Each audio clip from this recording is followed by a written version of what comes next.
दोस्तों हाल ही में मैंने प्लेटफॉर्म मूवीज देखी है। मैं मूवीज इसलिए बोल रहा हूं क्योंकि मैंने प्लेटफॉर्म 1 एंड 2 दोनों मूवी को एक साथ बैक टू बैक देखा है। प्लेटफॉर्म मूवीज की कहानी काफी यूनिक है और देखा जाए तो प्लेटफॉर्म 1 2019 में आई थी और प्लेटफॉर्म 2 हाल ही में रिलीज हुई है। बट क्योंकि प्लेटफॉर्म 2 प्लेटफॉर्म 1 का प्रीक्वल है तो हम बेटर अंडरस्टैंडिंग के लिए पहले 2 की कहानी समझेंगे और फिर इसी वीडियो के अंदर हम प्लेटफॉर्म 1 की कहानी को एक्सप्लेन करते हुए ढेर सारी थियरीज पे भी बात करने वाले हैं। तो हाँ, ये वीडियो बहुत ज्यादा लंबी होने वाली है, तो इत्मीनान से पॉपकॉर्न लेके बैठिएगा क्योंकि आपको मजा आने वाला है। So now with that said, let's roll the intro.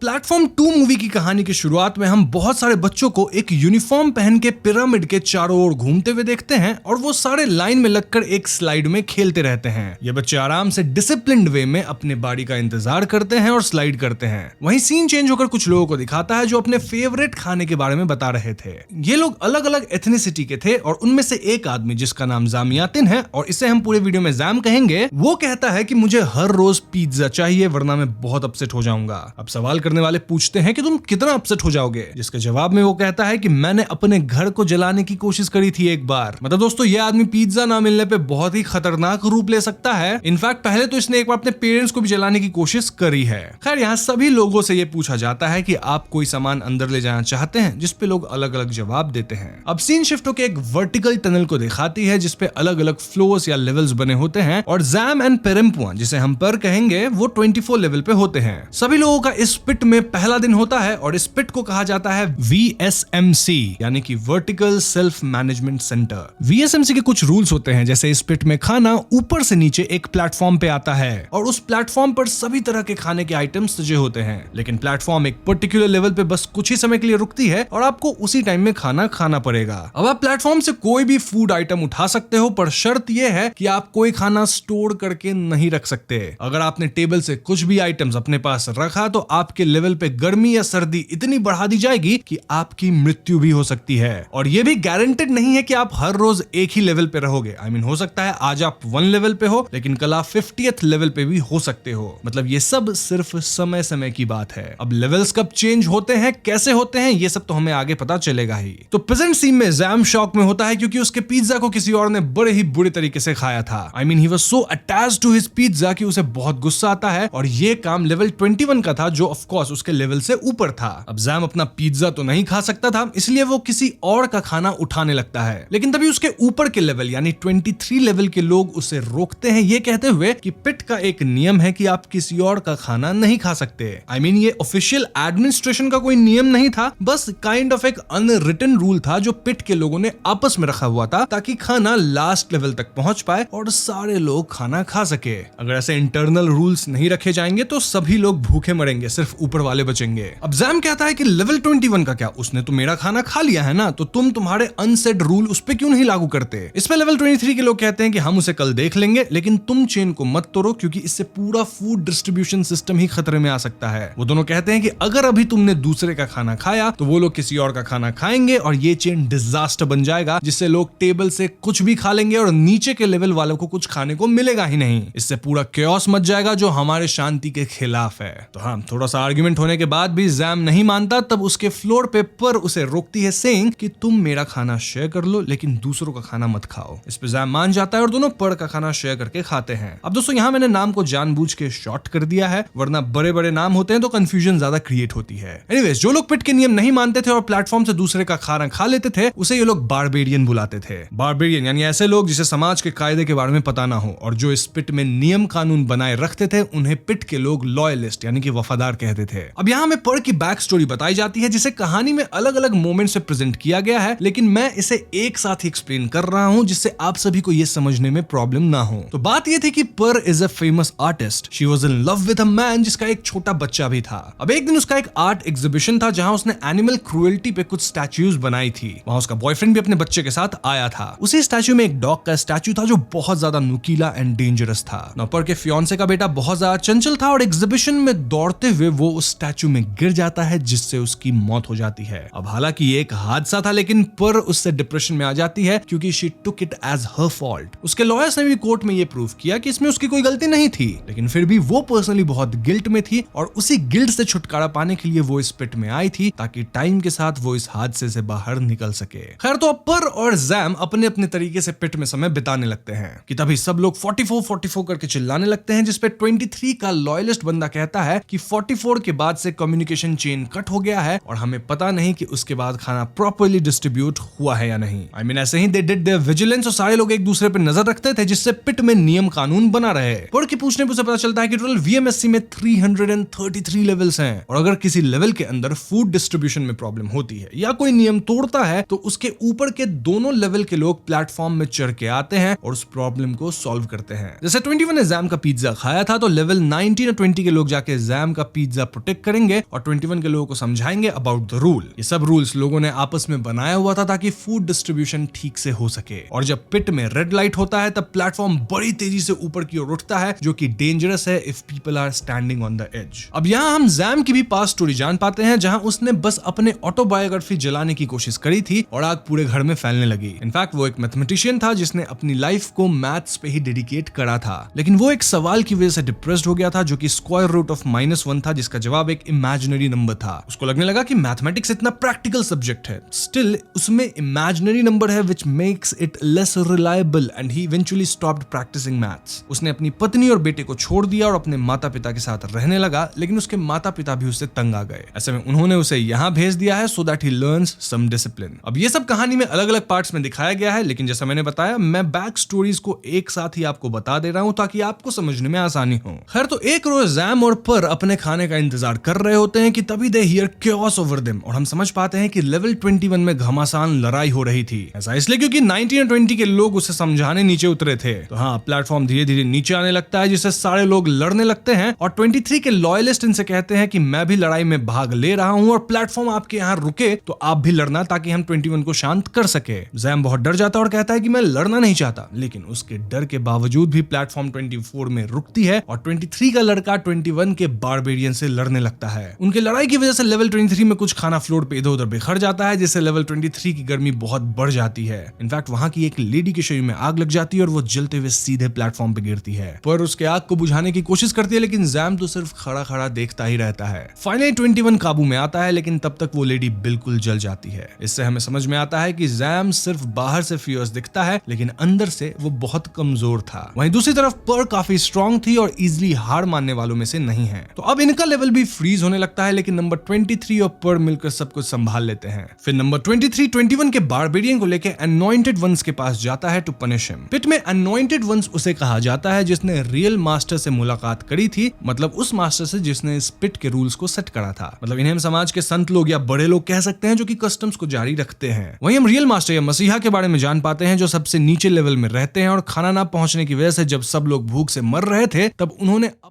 शरीर के मांस को काटकर भूखे लोगों को खिलाया था और इसीलिए लोग उन्हें बहुत मानते हैं। जैम नंबर 23 पे गुस्सा होता है, सेइंग कि 21 की गलती नहीं है, उसने रूल ब्रेक किया क्योंकि तुम लोगों के रूल्स काफी सख्त हैं और इसमें पर्सनल फ्रीडम है ही नहीं। ये सुन के नंबर 23 गुस्सा होकर कहता है कि फ्रीडम का मतलब कुछ भी खाना या कुछ भी करना नहीं होता। हम समझ पाते हैं कि जैम रूल्स को ना मानने वालों में से है, वही most of the people in the pit rules को फॉलो करके चलते हैं। और जो लेडी जल गई थी ना, जैम उसको खाने की बात करता है आउट ऑफ कंपल्सन क्योंकि किसी ने खाना खाया ही नहीं था। ऐसे में नंबर 23 कहता है कि नहीं, हम इन मांस को खाने में यकीन नहीं रखते। क्यों? क्योंकि मास्टर ने खुद के फ्लेश को काटकर सबको खिलाया था, ना कि दूसरे को मारकर उसका फ्लेश खाया था। और ऐसा कहकर नंबर 23 उस लेडी को नीचे फेंक देता है। लेकिन हम देखते हैं कि नीचे बिल्कुल लास्ट लेवल के बाद एक बड़ा सा रेड वॉइड था और वहां बहुत सारे कैनिबल्स रहते थे, इंडिकेटिंग कि लोगों को कुछ ना मिलने पे वो लोग वहां कैनिबलिज्म पे ही डिपेंडेंट हैं। खैर, तो अगले दिन जब प्लेटफॉर्म खाना लेके आती है तब नंबर 23 कुछ खाने को टॉयलेट में फ्लश करने लगता है, सेइंग कि हम मरे हुए लोगों के खाने को फेंक देते हैं ताकि किसी भी कॉमरेड का डेथ व्यर्थ ना जाए और इससे हम इंश्योर करते हैं कि किसी को ज्यादा या कम खाना ना मिले। अगर कोई आदमी मरे हुए आदमी का खाना खाता है तो ये दूसरे लोगों के प्रति अन्याय होगा क्योंकि उनको तो लिमिटेड फूड ही मिलेगा ना, तो एक को कम और एक को ज्यादा क्यों मिले। इसलिए फूड डिस्ट्रीब्यूशन को फेयर बनाने के लिए ये सारे स्टेप्स लेना जरूरी था। जैम इससे बहुत ज्यादा उदास हो जाता है क्योंकि ऑब्वियसली उसको ज्यादा खाना खाना था, लेकिन वो कुछ कह नहीं पाता क्योंकि सब कुछ रूल्स के हिसाब से ही चलता है। बट देन यहाँ एक आयरनी भी है क्योंकि देखो, यहाँ लोग बिना खाए मर रहे हैं लेकिन आदमी खाना फेंक भी रहा है ताकि इक्वली डिस्ट्रीब्यूशन हो।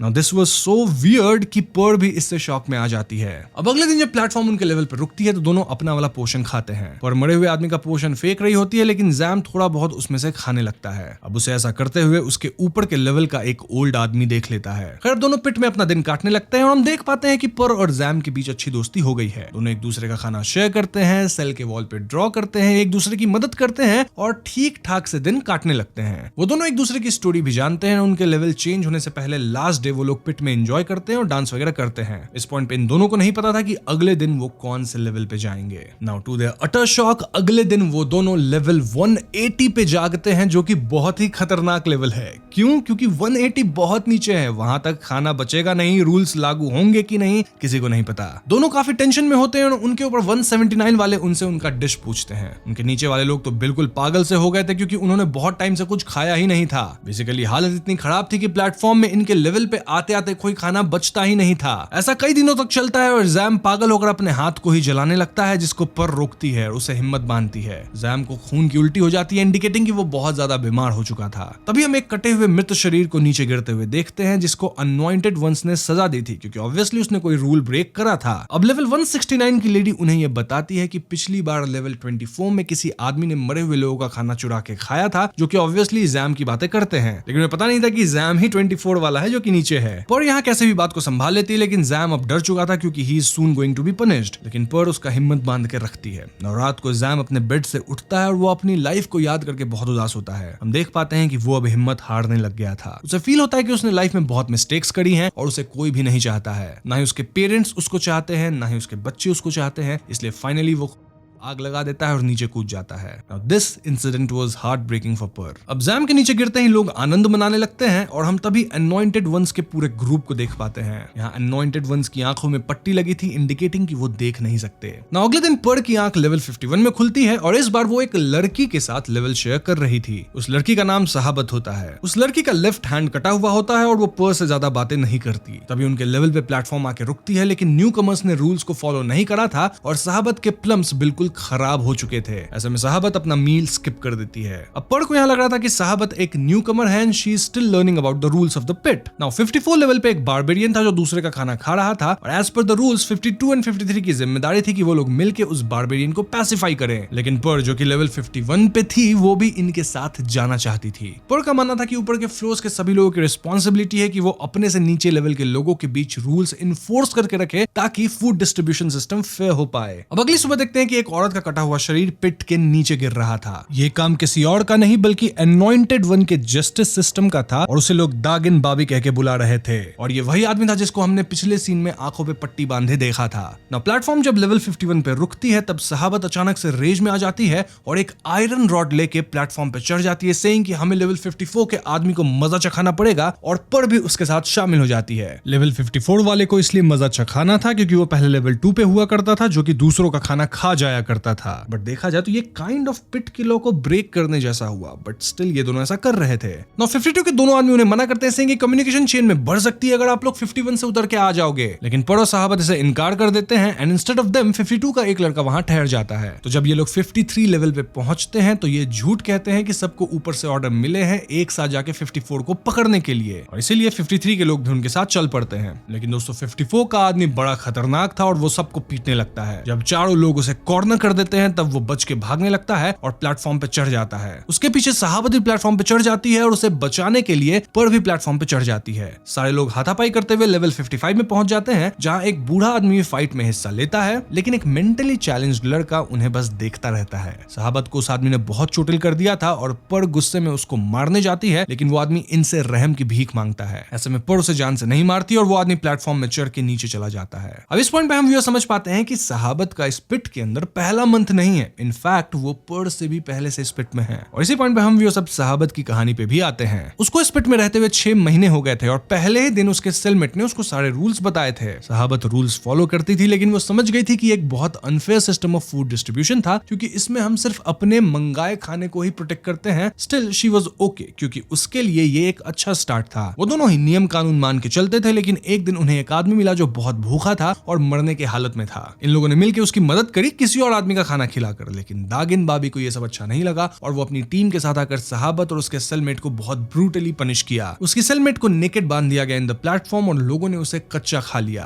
और सहाबत को ये सब देखने पे मजबूर किया गया। कमिंग टू प्रेजेंट, पर कहती है कि अगर हम लॉ एंड ऑर्डर को मान के चलेंगे तो ही हम इस पिट से जिंदा निकल पाएंगे। इस पे सहाबत उससे कहती है कि कोई भी इस पिट से जिंदा नहीं निकलता, सब लोग आपस में लड़के या पनिश होके या खुद को खत्म करके मर जाते हैं। सहाबत उसे आइडिया देती है कि हम बस एक ही टाइम यहाँ से निकल सकते हैं। देखो, जब एडमिनिस्ट्रेशन हमारा लेवल बदलते हैं तो हमें एक गैस इनहेल करवाया जाता है ताकि हम सो सके और वो गैस है सेवोफ्लूरिन। तो अगर हम कैसे भी खुद को सोने से बचा लेते हैं तो हम इस पिट से निकल सकते हैं। Now this idea sounds good, लेकिन अभी तक सहाबत कामयाब नहीं हुई थी इस आइडिया को इंप्लीमेंट करने में और इसीलिए इसका उपाय ढूंढने के लिए उन्हें हर दिन नीचे जाना पड़ेगा टू फाइंड सम वे। अब ध्यान रहे दोस्तों, सहाबतों पर ये सब कुछ उस मेंटली चैलेंज्ड लड़के के सामने ही डिस्कस कर रहे थे जो कि एटलीस्ट तब तो सो रहा था। अब अगले दिन दागिन बाबी अपने चेलों को लेकर प्लेटफॉर्म से नीचे उतरते रहते हैं कि तभी सहाबत कहती है कि हमें उसके ब्रूटैलिटी से लोगों को बचाना पड़ेगा। उसने फिर से इस बार एक नेकेड आदमी को प्लेटफॉर्म से बांध दिया था ताकि सारे लोग उसे जिंदा खा सके। हम देख पाते हैं कि सारे लोग उसे परेशान कर रहे थे, मतलब उस पे हंस रहे थे, थूक रहे थे, यूरिनेट कर रहे थे वगैरह वगैरह। अब दागिन बाबी और उसकी टीम इनके लेवल पे आती है और उन लोगों को as reward of their bravery unlimited खाना ऑफर किया जाता है। लेकिन ये बस उसकी चाल थी, क्योंकि जैसे ही प्लेटफॉर्म नीचे चला जाता है ये सारे दागिन बाबी के टीम वाले सभी लोगों को पकड़ लेते हैं जिन्होंने लॉ को फॉलो नहीं करा था। बाबी तो खुद इतना क्रूल था कि बस रूल फॉलो ना करने पे वो किसी को भी एग्जीक्यूट करवा देता था।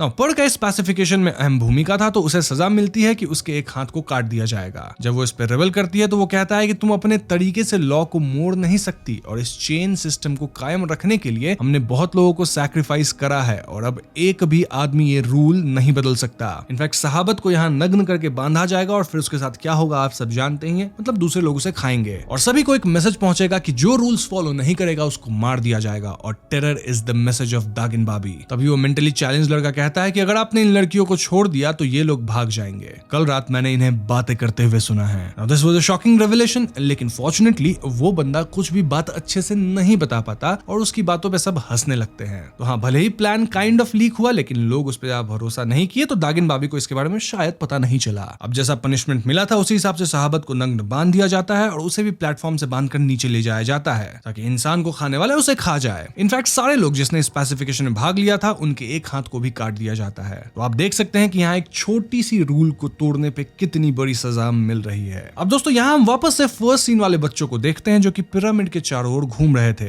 यहाँ उनकी चेन टूट चुकी थी और ऐसे में लोग बिखर रहे थे और दौड़ रहे थे टुवर्ड्स द सेंटर की कौन सबसे पहले स्लाइड में चढ़ेगा। मतलब हम समझ पाते हैं कि यहाँ का पूरा सिस्टम क्योटिक हो गया था। इसका एक बहुत इंपॉर्टेंट मेटाफर यह है कि एक आदमी के रूल तोड़ने से पूरी चेन टूट जाती है जिससे पूरा सिस्टम फेल हो सकता है। अब अगले दिन पर की आंख लेवल 72 पे खुलती है और वो एक ओल्ड मैन त्रिमागासी के साथ होती है जिसे हम त्री कहेंगे। यहाँ हम देख पाते हैं कि पर का एक हाथ कटा हुआ था जस्ट लाइक सहाबत। ऑब्वियसली उनके ऊपर और नीचे के लेवल्स पे अलग अलग लोग थे जो उससे इंट्रोडक्शन पूछते हैं, लेकिन पर कहती है कि अपने ऊपर और नीचे के लोगों से बात करने की कोई जरूरत नहीं है। इसके जवाब में ट्री कहता है कि टॉकिंग इज ड्रेनिंग। पर यहाँ ट्री से पूछती है कि तुम्हारा ऑब्जेक्ट क्या है, जिसके जवाब पे ट्री दिखाता है कि वो अपने साथ एक चाकू लाया था जो कि काफी तेज है। तभी पर को सहाबत के एस्केप आइडिया के बारे में याद आता है जिसने हिंट दिया था कि उन्हें एक ड्राउनिंग डॉग को ढूंढना पड़ेगा। इसका मतलब है कि उस रात सहाबत अपना पूरा प्लान पर से डिस्कस करी थी जिससे उसके मरने के बाद भी पर ये फ्रीडम स्ट्रगल चला पाए। अब यहाँ आपके मन में आ रहा होगा कि ड्राउनिंग डॉग क्या है और इसके बारे में हमें आगे पता चलेगा। अब यहाँ पर ट्री को कोई रूल नहीं समझाती है, इंस्टेड वो अब खुद भी कोई रूल फॉलो नहीं करने वाली थी। उसे ये गुलामों वाली जिंदगी अब नहीं जीनी थी और वो हाथ में हथियार लिए प्लेटफॉर्म पे चढ़ जाती है और ट्री को भी अपने साथ आने कहती है। उसका प्लान ये था कि वो सारे लोगों को एकजुट करेगी और दागिन बाबी के लॉयलिस्ट ग्रुप को फेस करेगी जिससे उनकी बर्बरता इस पिट से खत्म हो जाए। वो लोग हर लेवल पे जाते हैं और लोगों को संभालते हैं कि हमें आजादी के लिए लड़ना पड़ेगा और ऐसे रूल्स को फॉलो करने का कोई मतलब नहीं जो इतना क्रूर है और हमारे बेसिक राइट्स को ही डिनाई करता है। तो बस फिर क्या था, एक एक करके सारे लोग प्लेटफॉर्म पे चढ़ जाते हैं और पूरे टेबल में क्योस मच जाता है। देन सारे लोग जाके एक लेवल में उतर जाते हैं जहां एक दीवार पे पर को एक पेंटिंग मिलती है of the famous drowning dog और यहाँ पे पर की तलाश खत्म होती है। अब यहाँ मैं आपको एक बात बता दूं कि इस ग्रुप में वो आदमी भी था जिसको एक बार पर मारने वाली थी लेकिन फिर उसे जाने दी थी।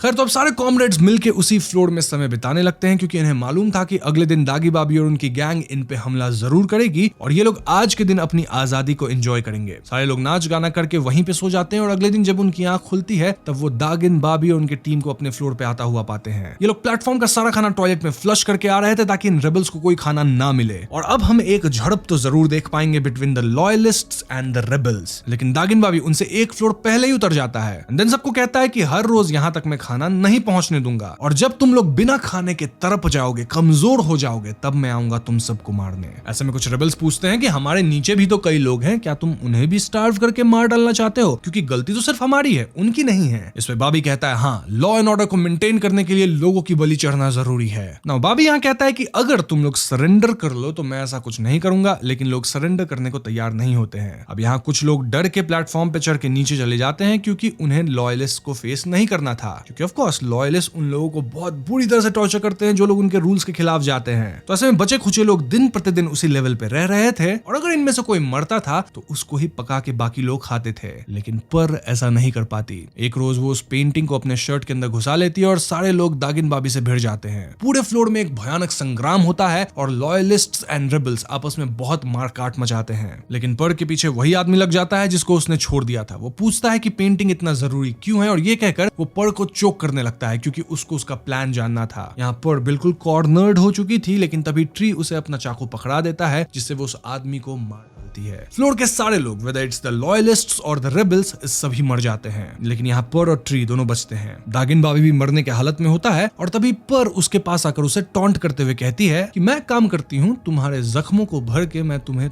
ही मांस खिलाना शुरू कर देती हूँ, जिससे तुम भी तुम्हारे मास्टर के काबिल बन जाओगे। पर मैं ऐसा नहीं करूंगी, क्योंकि मैं अपने इमेजिनेशन के चलते दूसरों को टॉर्चर नहीं करती, जैसा कि तुम अब तक करते आ रहे हो। खैर, तो अब रात को पर सारे लाशों को जमीन में फेंकने लगती है टू क्लीन द प्लेस, और वो ट्री से पूछती है कि क्या तुम मेरे साथ आओगे, जिसपे वो कहता है नहीं, ये मंथ मेरा बेस्ट मंथ था और मैं अपना टर्म पूरा करके ही वापस लौटूंगा। वो ये भी कहता है कि हम सब अपने ही किए गए गुनाहों के बंदी हैं, जिससे हम नहीं भाग सकते।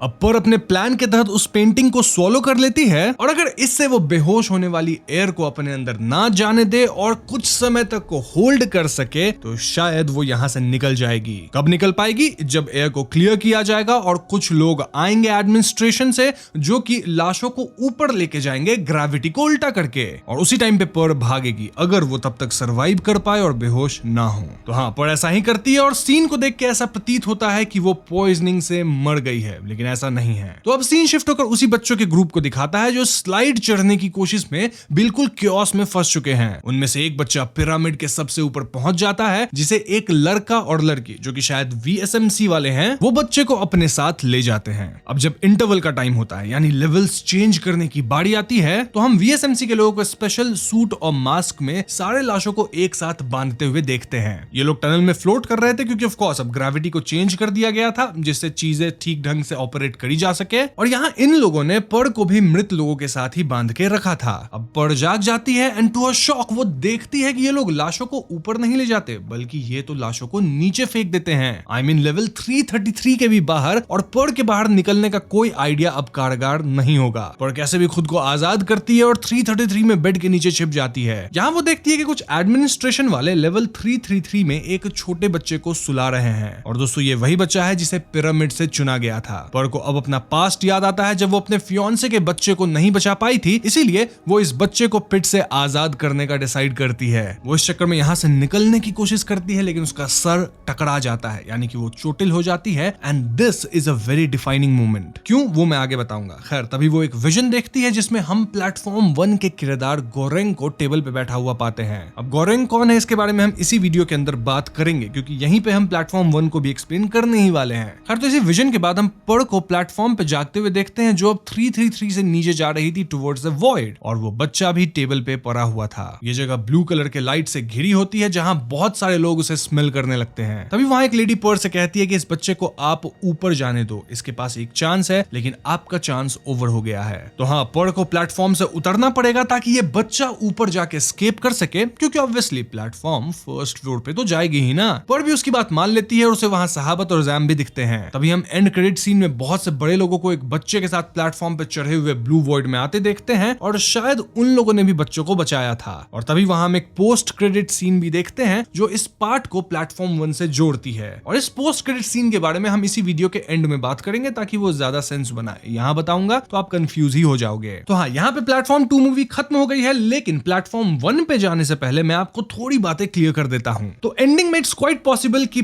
पर मारी गई थी जब उसे सर पे चोट लगा, और उसके बाद जो विजन्स पर को आई थी, जिन लोगों से पर मिल रही थी, वो सब काइंड ऑफ स्पिरिट्स थे, या फिर पर का अपना ही एक सबकॉन्शियस माइंड था जो कि मरने से पहले ये सारी चीजों से दिखा रहा था। तभी यहाँ कहा गया कि पर का चांस ओवर हो चुका है, लेकिन ये बच्चा अब भी बच सकता है। एंड इट्स क्वाइट पॉसिबल कि लेवल 333 के नीचे कुछ भी नहीं है। ये सब पर का या तो इमेजिनेशन था, या फिर हो सकता है स्पिरिट्स कर रहे हो, आफ्टर लाइफ की बातें हो। तो इन थियरीज पे हम अगेन वीडियो के एंड में बात करेंगे ही, बट यहाँ पे मैं इसलिए क्लियर कर देना चाहता था ताकि आप गलत ना समझ लो। तो खैर, इसी के साथ अब हम बढ़ने वाले हैं प्लेटफॉर्म 1 मूवी की कहानी की तरफ। तो कहानी की शुरुआत होती है एक 5 स्टार रेस्टोरेंट को दिखाते हुए, जहां का हेड शेफ सारे काउंटर्स में घूम घूम के खाने का जायजा ले रहा था। He was very serious about his job, और वो एक एक चीज बड़ी बारीकी से चेक करता है। वो देखने में काफी गंभीर किस्म का होता है, और क्योंकि हमने प्लेटफॉर्म 2 पहले ही देख रखा है, तो हम जानते हैं कि ये रेस्टोरेंट VSMC यानी पिट के लोगों के लिए खाना बनाने का काम करती है। अब सीन चेंज होकर लेवल 48 पर आती है, जहां हम गोरेंग नाम के एक आदमी से मिलते हैं। वो अपना रूम ट्री के साथ शेयर कर रहा था। गोरेंग का आज पिट में पहला दिन था, और ट्री उसे बताता है कि हमारा खाना वही होगा जो कि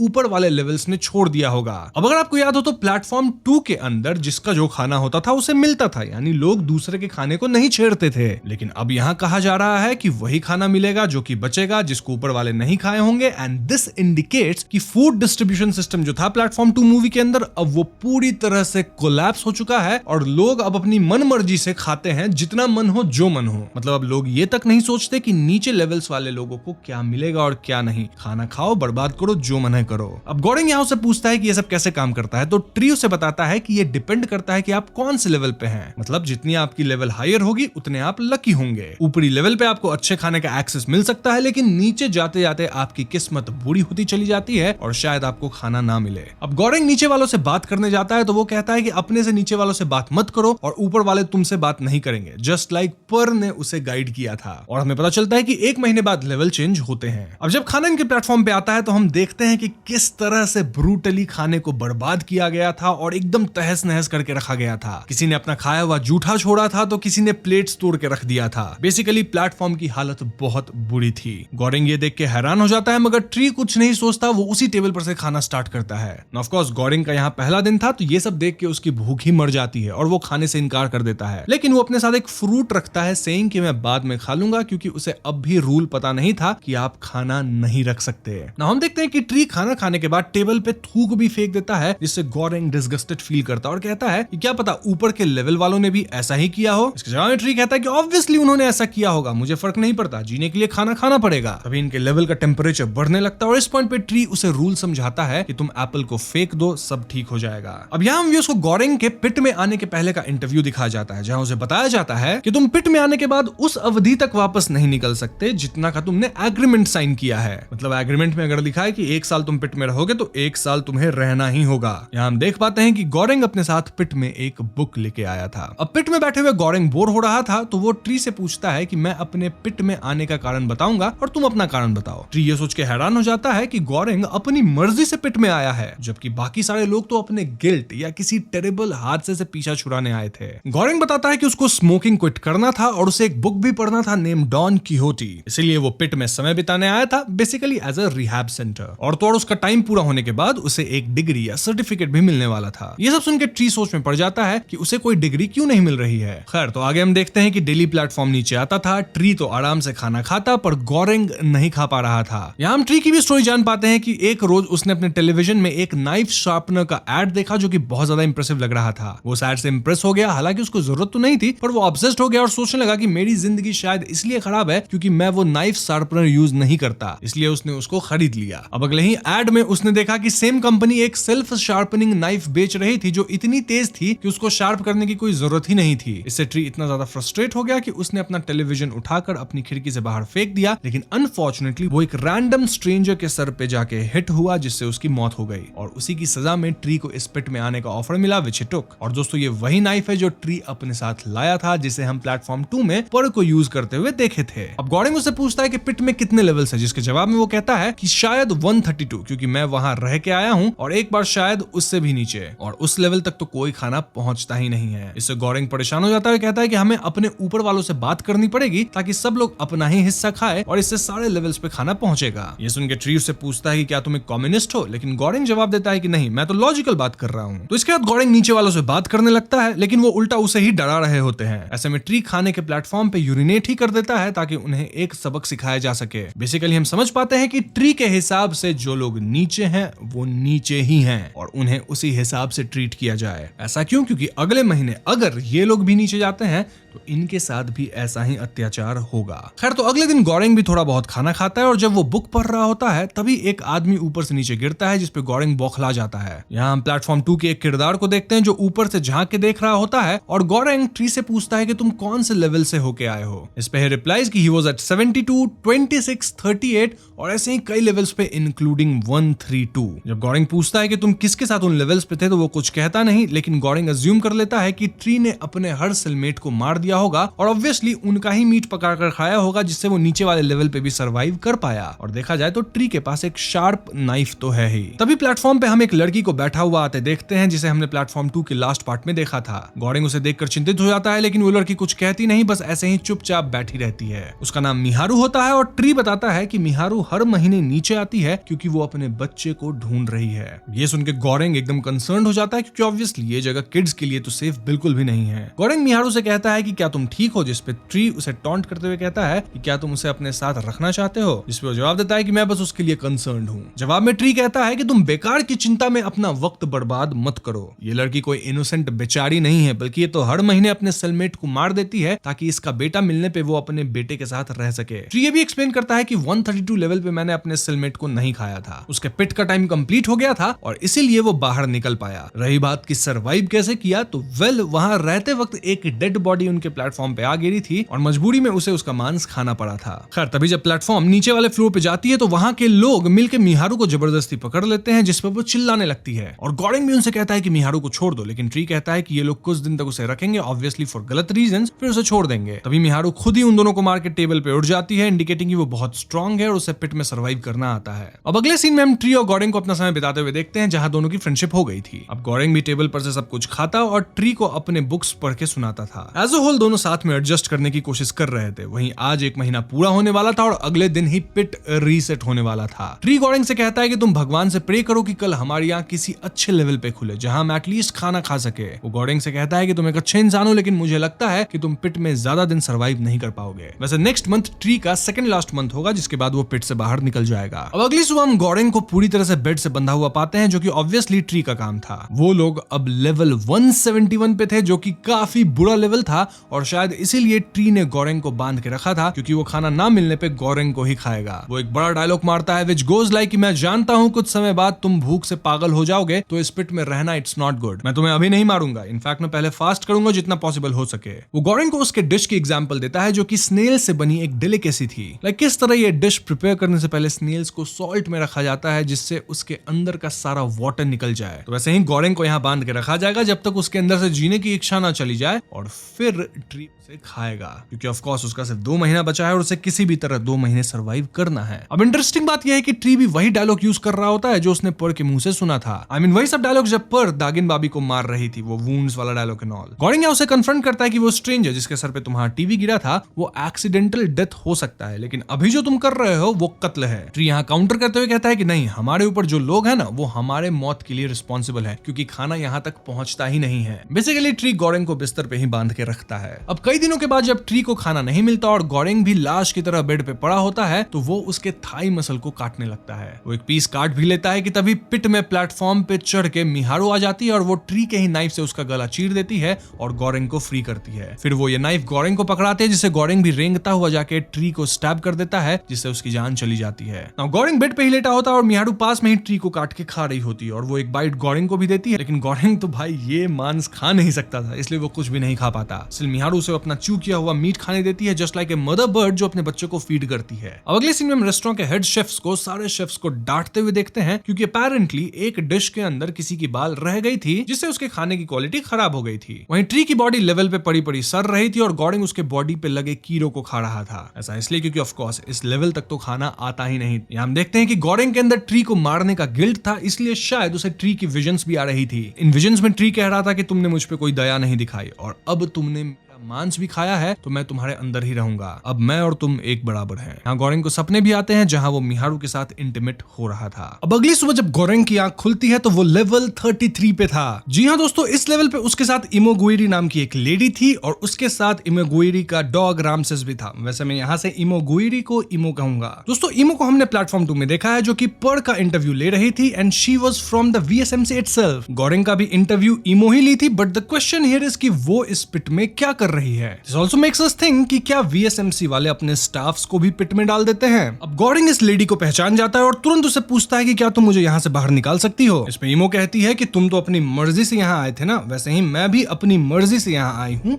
और मैं तुम्हें बाहर नहीं निकाल सकती। मोरोवर शी सेज कि यहाँ 200 लेवल्स हैं और गोरेंग कहता है कि यहाँ पे खाना एनफ नहीं है 200 लेवल तक पहुंचने के लिए। इस पे इमो जवाब देती है कि अगर सारे लोग बस वही खाए जो वो ऑर्डर किए थे तो खाना पूरे 200 लेवल तक पहुंच सकता है। लेकिन पिट में ऐसा हो पाना इजी नहीं है, ना ही ऐसा बाहर की दुनिया में भी हो पाएगा। बट थिंक अबाउट इट, अगर हम एकजुट होकर फूड डिस्ट्रीब्यूशन को फेयर रखें तो हम बच सकते हैं। अगर हम अपने अंदर सुधार करें तो बाहर चेंज आ सकता है। और इस पे गोरेंग कहता है कि चेंज कभी भी अंदर से नहीं हो सकता। और इमो मुस्कुराते हुए कहती है कि इसलिए तुम इस पिट में हो। खैर तो अगले सीन में प्लेटफॉर्म लेवल 33 पे रुकती है और गोरेंग अपना खाना खाने लगता है, लेकिन इमो अपने पेट डॉग को खिलाती है, साथ ही वो 2 प्लेट तैयार करती है for the next person to eat. उसका अप्रोच ये था कि वो एक प्लेट में खुद खाएगी और दूसरे वाले प्लेट में नीचे के लेवल का आदमी खाएगा। वो आदमी भी देन सेम करेगा जिससे पिट के सारे लोग खाना खा पाएंगे और कोई भूखा नहीं मरेगा। ये देख गोरेंग उससे पूछता है कि क्या तुम्हारा डॉग किसी और का खाना खा रहा है। इस पे इमो कहती है कि एक दिन मैं खाती हूँ, एक दिन मेरे हिस्से का खाना मेरा डॉग खाता है, इससे किसी और के साथ अन्याय नहीं होगा। अब क्योंकि इमो एडमिनिस्ट्रेशन से थी तो वो बताती है कि इस पिट में 16 साल से नीचे के लोगों को अलाउ नहीं किया जाता एंड दिस मींस कि इस पिट के अंदर कोई बच्चा नहीं है। इस पे गोरेंग उलझन में पड़ जाता है क्योंकि देखा जाए तो मिहारू फिर कौन से बच्चे को ढूंढ रही है। अब जब प्लेटफॉर्म नीचे जाती है तो इमो नीचे वाले फ्लोर के आदमी से कहती है कि मैंने आपका प्लेट तैयार कर दिया है, प्लीज आप अपने प्लेट से ही खाइए और 2 प्लेट बना देना for the next 2 people to eat. अब ये सुनने में तो बड़ा अच्छा है, लेकिन ऑफ कोर्स लोग उसकी बात को नहीं मानते, उसकी बात पे कोई अच्छा रिस्पॉन्स नहीं देता। इनफैक्ट लोग अपनी मर्जी से खाना खाते हैं, उसे बर्बाद करते हैं वगैरह वगैरह। गोरेंग उससे कहता है कि यह आपका स्पॉन्टेनियस सॉलिडारिटी जिसका कोई मोल नहीं है, और तो और ये एडमिनिस्ट्रेशन की गलती है जो कि सिस्टम को इतने अनफेयर वे में चला रही है। ये सुन इमो से कहती है कि अच्छा तुम भी उन्हीं लोगों में से हो जो सारी गलतियां एडमिनिस्ट्रेशन के मत्थे मार देता है और खुद से कोई चेंज लाने की कोशिश नहीं करता।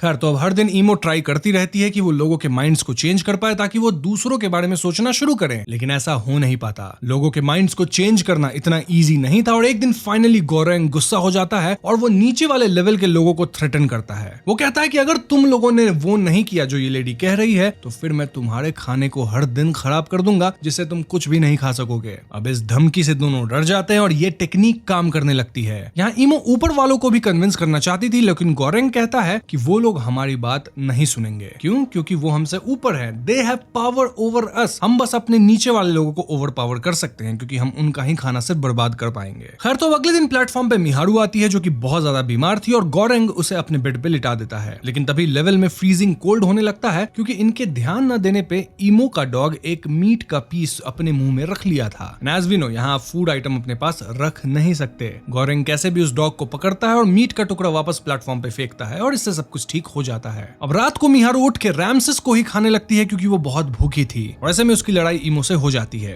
अगले दिन गोरेंग उसे प्लेटफॉर्म पे चढ़ाकर नीचे भेज देता है। अब यहाँ इमो से बताती है कि 10 महीने पहले वो खुद अपनी मर्जी से VSMC में आई थी और उसका कोई बेटा या पेरेंट्स नहीं है। वो एक्ट्रेस बनना चाहती थी और उसका ऑब्जेक्ट एक यूकेलेले था। वो एशियन मार्लिन मुनरो बनना चाहती थी, but now she is murdering everyone for her imaginary kid. इमो तो पिछले 25 साल से VSMC के साथ काम कर रही थी और वो अलग अलग लोगों को इस पिट में भेज रही थी और वो भी अननोइंगली कि ये पिट किसी जहन्नुम से कम नहीं था। वो गोरेंग को बताती है कि she is a cancer patient और वो ज्यादा दिन जीवित भी नहीं रहेगी और जिस दिन उसको पता चला कि she is going to die soon, उसने इस पिट में आने का डिसाइड किया। अब हम देखते हैं कि लेवल 0 पे सारे शेफ्स अच्छी अच्छी डिशेस बना के प्लेटफॉर्म में प्लेस कर देते हैं, लेकिन जैसे जैसे प्लेटफॉर्म नीचे आता है सभी लोग बड़ी बुरी तरीके से खाने को खाते हैं और वीकेंड से खाने को वॉयलेट करते हैं जिससे बहुत सारे लोगों को खाना नहीं मिलता और इसके परिणाम अनुसार नीचे के लेवल्स के लोग मर जाते हैं। लोग तो इवन टेबल पे चढ़ जाते हैं और खाने को बर्बाद करते हैं। अब यहाँ इमो कुछ खा नहीं रही होती तो गोरेंग उसे चेयर करने आता है एंड इवन वो खुद भी उसकी तरह 2 प्लेट्स बनाता है फॉर पीपल टू ईट, लेकिन इमो अब तक हार मान चुकी थी और वो अपने डॉग को याद करके रोती है।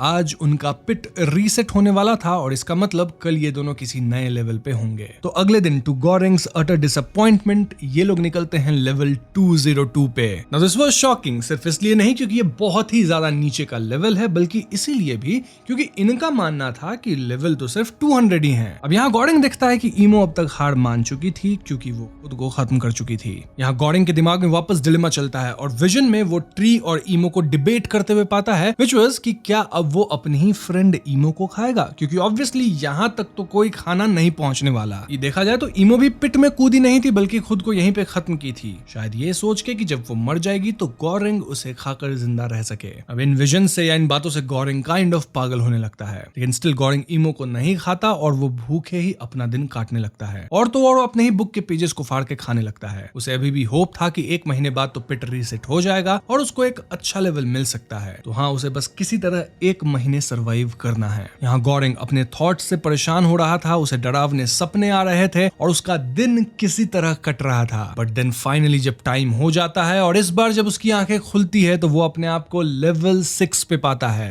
जी हाँ दोस्तों, इस लेवल पे गॉरिंग के साथ एक बहुत ही स्ट्रॉन्ग आदमी था नेम्ड भारत। भारत बहुत अच्छे दिल का आदमी होता है और वो कंटिन्यूअसली अपने ऊपर लेवल के लोगों को पर्सुएड करने लगता है कि वो उसके रस्सी को कस के पकड़े जिससे वो लेवल 0 पे क्लाइंब करके यहाँ से भाग सके। वो गॉड के प्रोफेसीज का भी बहाना बनाता है कि भगवान ने मुझे आदेश दिया है कि मैं यहाँ से भाग जाऊं और वो मेरी मदद करेगा। अब ये सब सुनकर लेवल 5 के लोग राजी हो जाते हैं और उसे रस्सी फेंकने को कहते हैं। अब जैसे ही भारत रस्सी चढ़ के लेवल 5 में पहुंचने वाला होता है, वहां की लेडी उसके ऊपर नंबर 2 कर देती है, विच वाज वेरी डिस्गस्टिंग, और इससे भारत सारा होप लूज करता है। गॉरिंग ये सब देख रहा होता है और उसे भारत के लिए बुरा लगता है। अब क्योंकि ये लेवल 6 है तो यहाँ तक तो खाना काफी अच्छे से पहुंच रहा था, लेकिन स्टिल गॉरिंग अब अपना पेशेंस खो चुका था। ये उसका सेकंड लास्ट मंथ था और ऐसे में वो कुछ बड़ा प्लान करता है। गॉरिंग भारत से हेल्प मांगता है, सेइंग कि हम खुद प्लेटफॉर्म पे चढ़ जाएंगे और हर लेवल पे जाके अपने हिसाब से फूड डिस्ट्रीब्यूट करेंगे, इससे खाना सब तक पहुंच जाएगा। अब ये काम गॉरिंग अकेला तो कर नहीं सकता था, इसीलिए उसे भारत की मदद चाहिए थी। ये सुन भारत कहता है कि नीचे जाने से अच्छा है मैं नेक्स्ट मंथ फिर से ऊपर जाने की ही कोशिश करूंगा, लेकिन गॉरिंग कहता है कि तुम्हारे ऊपर हमेशा कोई ना कोई होगा जो तुम्हें रोकेगा। गॉरिंग का आइडिया था कि वो लोग लास्ट तक जाएंगे और इस जगह के मैकेनिक्स को तोड़ देंगे ताकि ये प्लेस कोलैप्स कर जाए और कोई भी यहाँ आके हेल को एक्सपीरियंस ना करे। गॉरिंग कहता है कि यहाँ 250 लेवल है, लेकिन हम व्यूअर्स जानते हैं कि यहाँ पे टोटल लेवल्स हैं 333। अगर प्लान फेल भी होता है तो वो दोनों प्लेटफॉर्म पे चढ़ के सीधे ऊपर चले जाएंगे जिससे वो एस्केप कर सकते हैं। भारत ये आइडिया मान लेता है और गॉरिंग का साथ देने को तैयार हो जाता है। दोनों अपने बेड्स के फ्रेम को तोड़ के हथियार बनाते हैं और प्लेटफॉर्म पे चढ़ जाते हैं। गॉरिंग चाहता था कि वो लेवल 50 तक लोगों को प्लेटफॉर्म से कुछ भी खाने का मौका ना दे, क्योंकि यूजुअली लेवल 50 तक लोगों को खाना मिल जाता है, इसीलिए वो लेवल 51 से खाना डिस्ट्रीब्यूशन स्टार्ट करता है। ऐसा करते हुए उन्हें कई बाधाओं का सामना करना पड़ता है, जैसे लोग इन्हें टॉन्ट करते हैं कि तुम कौन होते हो खाना डिस्ट्रीब्यूट करने वाले, क्या तुम कोई मसीहा हो, तुम्हें कौन हक देता है ये सब करने का, वगैरह वगैरह। लेकिन भारत भी फुल कोऑपरेट करता है और लेवल 50 तक किसी को भी खाना खाने नहीं दिया जाता। अब एक लेवल पे भारत को अपने गुरु भी मिलते हैं जो कि बहुत बुद्धिमान आदमी थे। वो कहते हैं कि तुम लोग जो कर रहे हो वो बहुत सही है, लेकिन पहले लोगों से कायदे से पूछो, उनको पोलाइटली अपना मैसेज दो और फिर भी ना माने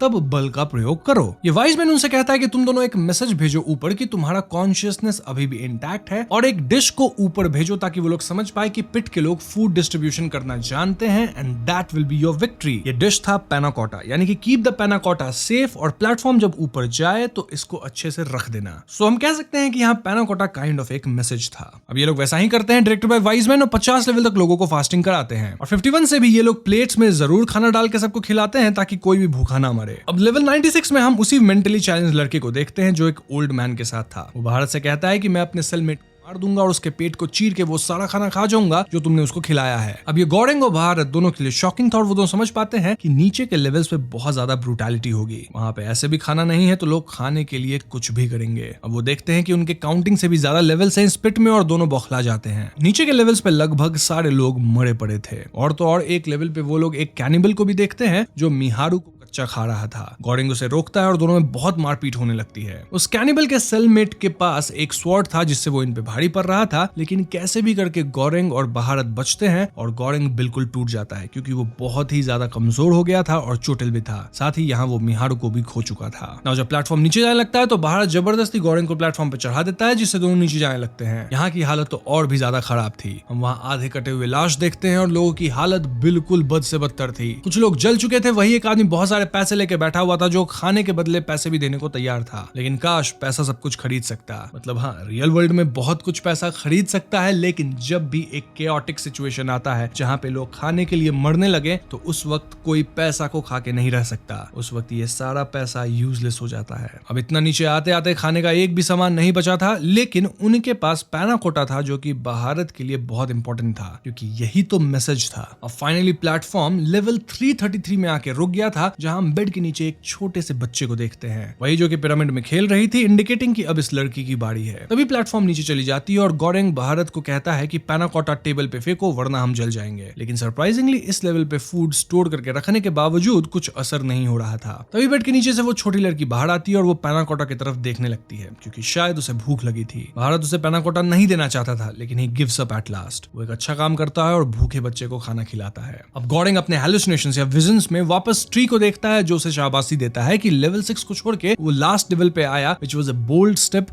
और भी कई बातें कहता है which was amazing। लेकिन एक बात तो क्लियर थी कि मैसेज कोई खाने की वस्तु नहीं थी, बल्कि वो छोटी लड़की थी जिसे उन्होंने लेवल 333 पे ढूंढा था। तो अब गोरेंग जब जागता है तो वो भारत को मरा हुआ पाता है, लेकिन अगले दिन वो उस लड़की को प्लेटफॉर्म में लेके बैठ जाता है और दोनों वापस ब्लू वॉइड में जाते हैं, ठीक वैसे ही जैसे पड़ गई थी। वहां उस वॉइड में ट्री उसका स्वागत करता है और कहता है कि तुम्हारी जर्नी खत्म हो गई है और अब तुम इस लड़की को ऊपर जाने दो, क्योंकि शी इज द मैसेज। गोरेंग भी समझ जाता है कि अब उस लड़की को उसकी कोई जरूरत नहीं है और वो उसे वहीं प्लेटफॉर्म पे छोड़ देता है। प्लेटफॉर्म बच्ची को लेकर ऊपर चली जाती है और यहीं पे प्लेटफॉर्म 1 की कहानी खत्म हो जाती है। तो एंडिंग में जो ये blue void and red void का सीन है, ये ऑफ कोर्स हम समझ रहे हैं कि आफ्टर डेथ का सीन है। इस पे हम थियरी सेक्शन में बात करेंगे, लेकिन उससे पहले हम प्लेटफॉर्म 2 के एंड क्रेडिट सीन को भी डिस्कस कर लेते हैं। तो प्लेटफॉर्म 2 का जो एंड क्रेडिट सीन था वो इसी लास्ट सीन का एक्सटेंशन है। बेसिकली जब ट्री और गोरेंग ब्लू वॉइड में चलने लगते हैं, तब पर गोरेंग को देखती है और उससे पूछती है कि तुम यहाँ क्या कर रहे हो। यहाँ दोनों गले मिलते हैं, इंडिकेटिंग कि ये दोनों एक दूसरे को पहले से जानते थे। Now this bags a question कि इनका राज क्या था, ये दोनों एक दूसरे को कैसे जानते हैं। चलिए अब थियरीज के माध्यम से हम सब कुछ डिस्कस करेंगे। तो प्लेटफॉर्म 1 और 2 के अंदर इतनी हिडन मीनिंग्स है कि इसकी इंटरप्रिटेशन बहुत तरह से हो सकती है। मतलब यहाँ आप हजारों थियरीज बना सकते हैं, लेकिन मैं यहाँ बेसिक 4-5 थियरीज को डिस्कस करूंगा जो कि सबसे मजेदार थियरीज हैं। वैसे अगर आपके पास इससे बेटर थियरीज हो तो आप कमेंट सेक्शन में जरूर ऐड कीजिएगा। तो पहली थियरी के हिसाब से VSMC या फिर ये जो प्लेटफॉर्म था, ये एक आधुनिक निर्माण था जहां लोगों को भेजा जाता था ताकि वो खुद के कॉन्डक्ट्स को सुधार सके।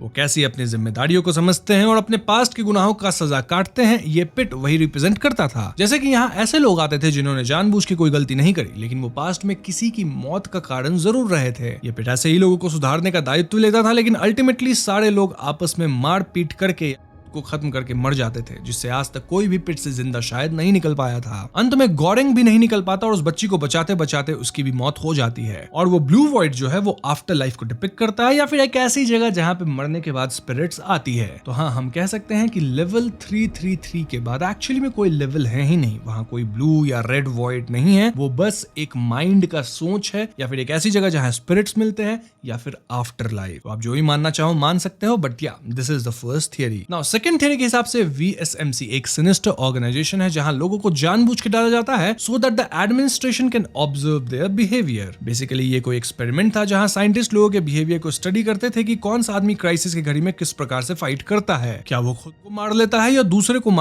खा जाता है। बेसिकली इट्स अ वर्ल्ड जहां either you eat or you get eaten. या फिर कैसे डार्विन की theory survival of the fittest इन लोगों पे कारगर साबित होती है, और उस बच्चे को बचाकर प्लेटफॉर्म तक पहुंचाना ही इनका मेन पैरामीटर होता है कि इंसान खुद कितना घायल चोटिल होकर भी दूसरों के बारे में सोचता है। तो हाँ, इन्हीं थियरीज को काइंड ऑफ एक्सपेरिमेंट से प्रूव किया जा रहा था। अब देखा जाए तो हर बैच में एक न एक ऐसा आदमी आता है जो कि बच्चे को सेफली प्लेटफॉर्म तक पहुंचा ही देता है, और ये बच्चे भी बहुत ही ज्यादा मॉनिटर्ड वे में लैब में ही बनाए गए हैं, जिससे ये लोग रोते या पैनिक नहीं करते, बल्कि इतना सारा खून खराबा देखने के बाद भी सेलमेट्स के साथ कोऑपरेट करते हैं। सो या अगर हम सेकंड थ्योरी को समराइज करें तो ये बेसिकली एक एक्सपेरिमेंटल पिट या फिर प्लेटफॉर्म है जहां पे लोगों के बिहेवियर को ऑब्जर्व किया जाता है, जिससे कुछ कंक्लूजन निकाला जा सके for the society. Moving on, हम बढ़ते हैं थर्ड थ्योरी की तरफ, जो कि मोस्ट इंटरेस्टिंग थ्योरी है और मैं पर्सनली इसी थ्योरी में मानता हूं। तो ये जो दोनों फिल्म है यानी कि प्लेटफॉर्म 1 और 2, ये कंट्रीज के इकोनॉमिक सिस्टम को रिप्रेजेंट करती है। जैसे अगर हम प्लेटफॉर्म 2 की बात करें जहां पर पावर की कहानी थी उसमें हम इजिली सोशलिज्म को राइज होते हुए देख सकते हैं कि कैसे पहले पहले लोग सिर्फ अपना ही खाना खाते थे और दूसरों को भी रूल में रहने के लिए प्रेरित करते थे। इससे काफी नीचे के लेवल्स के लोगों तक खाना पहुंचता था और कोई भी रूल ब्रेक नहीं करता था। लोग खुद से ही अच्छे से बिहेव करते थे जिससे सोसाइटी में शांति बनी रहती थी और अगर कोई रूल्स तोड़ता तो उसे प्रॉपर अथॉरिटी से सजा भी मिलती थी।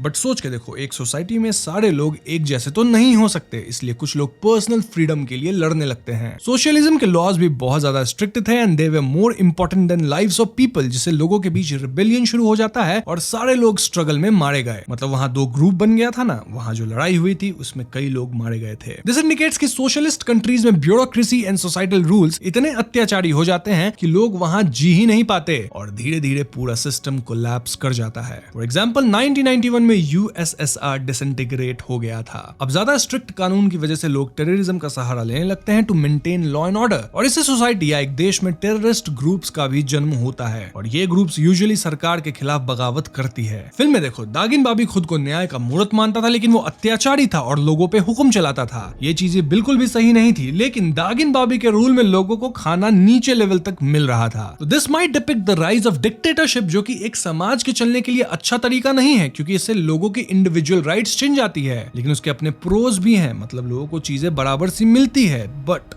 लोग कहीं ना कहीं अपने राइट्स के छिन जाने से गुस्सा होते हैं और एक दिन वो बगावत जरूर करते हैं। अब प्लेटफॉर्म पे जो खाना आता था वो काइंड ऑफ रिप्रेजेंट करता है हमारे अर्थ के रिसोर्सेज को, और अर्थ के रिसोर्सेज को हम सभी लोग यूज करते हैं कॉमन वे में। बट ध्यान रहे कि अर्थ की जो रिसोर्सेज है वो लिमिटेड होती है, जैसे प्लेटफॉर्म पे खाना भी लिमिटेड था और एक बार खाना खराब हो जाए तो उसे वापस यूज नहीं किया जा सकता, just like most of our non renewable resources जैसे कि पानी, नेचर, सॉइल वगैरह वगैरह। अब जैसे ही नियम कानून टूटा, लोग अपनी मर्जी से बिहेव करने लगे और जो लोग ऊपर के लेवल्स में होते यानी सोसाइटी में रिच या इन्फ्लुएंशियल होते हैं वही सारी रिसोर्सेज को अपने मुताबिक यूज करने लगते हैं। ये फुली एविडेंट था प्लेटफॉर्म 1 की कहानी में, जहां it was a satire on capitalism. लोग सारे फूड आइटम्स को एक्सप्लॉइट करने लगे और नीचे के लेवल्स में लोगों को खाने ही नहीं मिलता था। अब ऊपर के लेवल के लोग प्रिविलेज थे, यानी वो अपनी जिम्मेदारी अच्छे से निभा रहे थे, वो खाने को बर्बाद भी कर देते थे। विच शोज कि कैपिटलिस्ट कंट्रीज में कैसे लोग अपनी जेबें भरने लगते हैं इर्रेस्पेक्टिव ऑफ द फैक्ट कि समाज के बाकी लोग कहां जा रहे हैं और उनको खाना, पैसा या रहने के रिसोर्सेज कैसे मिलेंगे।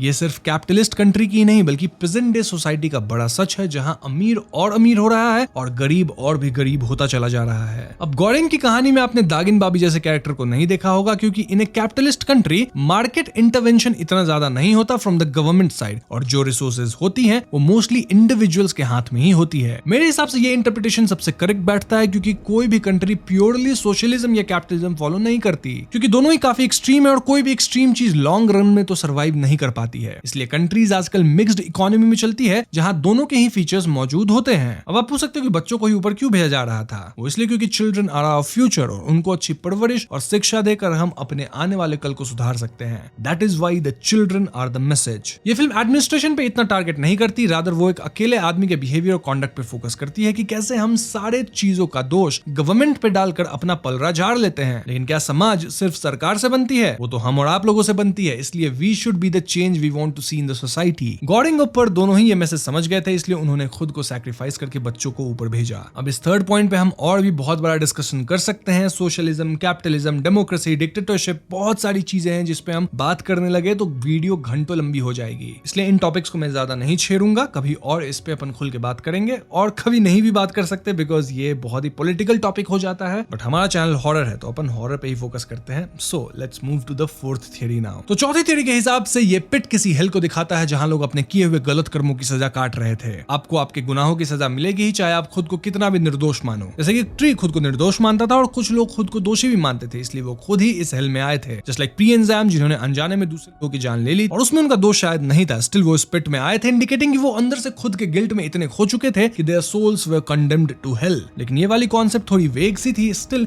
It gives us a good lesson, और वो ये कि लाइफ में मूव ऑन करना बहुत इंपॉर्टेंट है, वरना आप लाइफ जो कि एक गिफ्ट है उसे वेस्ट कर देते हैं। जब गलती आपकी नहीं है तो आपको खुद को फॉरगिव करना होता है, लेकिन जब आपकी गलती है तो आपको उसे मानना भी होता है। There is no point crying over spilled milk. अब प्लेटफॉर्म मूवी के अंदर 333 लेवल्स थे, यानी कि इसके अंदर कुल मिलाकर 666 कैदी थे। अब 666 शैतान का नंबर होता है या फिर इसे नंबर ऑफ एंटी क्राइस्ट भी कहा जाता है। इसे कई लोग एंजल्स का नंबर भी मानते हैं। हेल, हेवन सबसे एसोसिएट किया जाता है। तो जैसा मैंने पिछली वीडियोस में कहा है, हम 666 पे एक डेडिकेटेड वीडियो बनाएंगे। यहाँ मैं से और एक्सप्लेन नहीं करूंगा। अगर वो वीडियो चाहिए तो आप कमेंट्स में जरूर बताना। तो ये तो थी कुछ थियरीज, लेकिन चलिए अब कहानी के कुछ इंटरेस्टिंग एस्पेक्ट्स पे भी बात कर लेते हैं। फॉर एग्जांपल प्लेटफॉर्म 2 के पोस्ट क्रेडिट सीन में हम देख पाते हैं कि गॉरेंग और पर एक दूसरे को जानते थे, इनफैक्ट दोनों गले भी मिलते हैं। दिस डिपिक्ट्स कि गॉरेंग ही पर का बॉयफ्रेंड था जिसके बच्चे की मौत उसके स्कल्पचर की वजह से हुई थी। दोनों ही खुद को जिम्मेदार मानते थे, इसलिए वो इस पिट में आए थे। गॉरेंग खुद को इसलिए जिम्मेदार मानता होगा क्योंकि वो अपने छोटे बच्चे को एग्जीबिशन दिखाने ले आया था, विच वाज रॉन्ग। और पर का तो आपको पता ही है कि वो क्या सोचती थी। इन द एंड दोनों ने एक एक बच्चे को ऊपर तक पहुंचाया था और अब दोनों के मन में ही शांति थी जिससे वो एक दूसरे को भी माफ कर पाए। ये थियरी इसलिए भी इतनी वैलिड लगती है क्योंकि गॉरेंग के पास्ट में उसने किसी का खून नहीं किया है, ना ही उसके पास कोई बहुत बड़ा रीजन था पिट में आने का। मतलब कोई अपना सिगरेट छुड़वाने के लिए रिहैब में जाएगा प्रॉपर, थोड़ी इस पिट में आएगा। खैर जो भी हो, एंड में दोनों ने एक दूसरे को माफ कर दिया और वॉइड में रह गए। आपके मन में एक डाउट हो सकता है कि प्लेटफॉर्म 2 में हमने एकदम नीचे वाले लेवल पे कैनिबल्स को देखा था जो गिरी हुई बॉडीज को खाते थे, तो क्या गॉरेंग, पर, ट्री ये सारे कैरेक्टर्स वो कैनिबल्स थे? तो मेरे हिसाब से ऐसा नहीं था, क्योंकि जब किसी की डेड बॉडी नीचे गिरती थी तो वो रेड वॉइड में गिरती थी जहां कैनिबल्स रहते थे, लेकिन ये सारे ब्लू वॉइड में थे, इंडिकेटिंग कि इनका रेल्म कुछ और था। ऐसे ही मैंने आपको बताया ही है कि लेवल 333 पे मोस्टली एंड था, उसके नीचे कोई और लेवल नहीं है। यानी कि ये जो ब्लू वॉइड है और रेड वॉइड है, ये काइंड ऑफ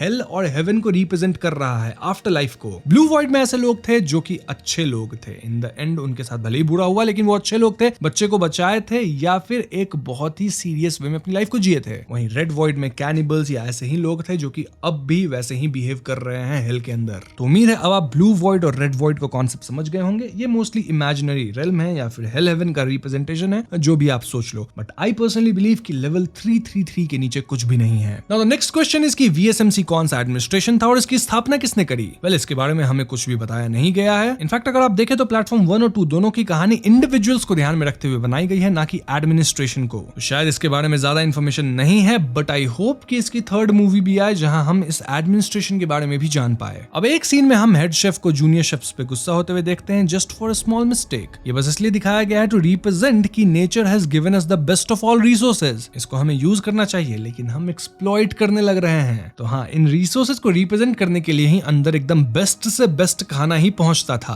क्योंकि नेचर भी हमें बेस्ट से बेस्ट रिसोर्सेज ही देती है। तो दोस्तों ये थी मूवी प्लेटफॉर्म 1 और 2 की एक्सप्लेनेशन, उससे जुड़ी कुछ theories. Now like I said before, यहाँ मैं और भी कई थियरीज आपको बता सकता हूँ, लेकिन उससे वीडियो घंटों लंबी हो जाएगी। Because trust me when I से कि इस फिल्म के अंदर थियरीज का कोई अंत ही नहीं है। जब भी आप मूवी को देखोगे आपको यहाँ कुछ ना कुछ नया इंटरप्रेट करने को मिलेगा या फिर कुछ हिडन डिटेल्स मिल ही जाएगी। That's why I would highly recommend कि आप मेरी एक्सप्लेनेशन के बाद मूवी को खुद नेटफ्लिक्स पे जाके देखिए। मूवी की रेटिंग तो अमेजिंग है ही, मूवी भी कितनी अमेजिंग है आप एक्सप्लेनेशन समझ ही गए होंगे। एंड देन जब आप मूवी देख ले तो यहाँ आप अपनी थियरीज भी कमेंट जरूर कीजिएगा। अब जनरली स्पीकिंग लोगों को प्लेटफॉर्म 1 मूवी ज्यादा पसंद आई थी प्लेटफॉर्म 2 से, लेकिन इसका मतलब ये नहीं कि प्लेटफॉर्म 2 मूवी खराब है, बल्कि प्लेटफॉर्म 2 भी बहुत अच्छी मूवी है। और अगर आप दोनों फिल्मों को जोड़ के देखोगे तो आप समझ पाओगे कि ये मूवी कितनी अच्छी तरीके से कनेक्टेड है and how nicely it has been made. इसलिए अगेन मैं रिकमेंड करूंगा कि आप इस मूवी को नेटफ्लिक्स पे जरूर देखिए। तो दोस्तों ये थी प्लेटफॉर्म 1 और 2 की एक्सप्लेनेशन। उम्मीद करता हूं आपको वीडियो पसंद आई होगी। पसंद आई है तो वीडियो को लाइक और शेयर करें, साथ ही चैनल पे नए हैं तो हमें सब्सक्राइब भी कीजिएगा, क्योंकि हम अपने चैनल पे ऐसे वीडियोस लाते रहते हैं। पीस।